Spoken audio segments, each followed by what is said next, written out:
One of the biggest blessings that came from me wrestling in college was actually how I was able to grow in my faith. So I had met some of my very best friends in college, and I considered myself to be a Christian before I went to college, but I was so inspired by how they lived their lives and worship God that it completely changed the way that I lived my life. I remember being so inspired by them because after practices, they would grab their Bibles and in their dorms they were studying the word like for 30 minutes to an hour. They were praying, they were going to church, they were bringing me to four Christian athletes once a week, and all these things just kind of got into my head of like, man, they really love Jesus. Like they really want to get to know him better and have a relationship. And that totally inspired me and my then boyfriend, who's now my husband, to actually pick up the Bible and to start reading and getting to know Jesus for ourselves.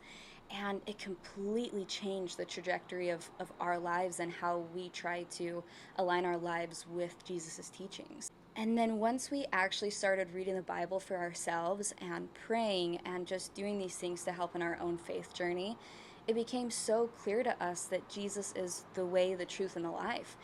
And when your heart knows that, all you want to do is share it. All that to say that if you don't have a personal relationship with Jesus, I would highly encourage you to pick up the Bible and to start reading about his life, to actually pray about it. And if you don't know where to start in the Bible, because I know the Bible can be pretty confusing, then start in the Gospels. So that's Matthew, Mark, Luke, and John. Those are four separate accounts of Jesus' life on earth, his death, his resurrection.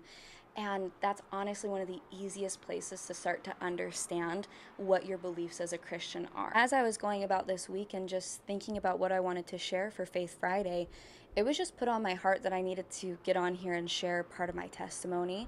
So I hope that if you're listening to this and you're feeling like your cup isn't full, or you're feeling like there's not a wholeness to your life right now, to turn to the Word, turn to the Bible, turn to Jesus, start praying, and I promise that it is going to change your life. And I hope that this can uplift you in some way. So happy Faith Friday. Thanks for watching, and I hope you have a great weekend.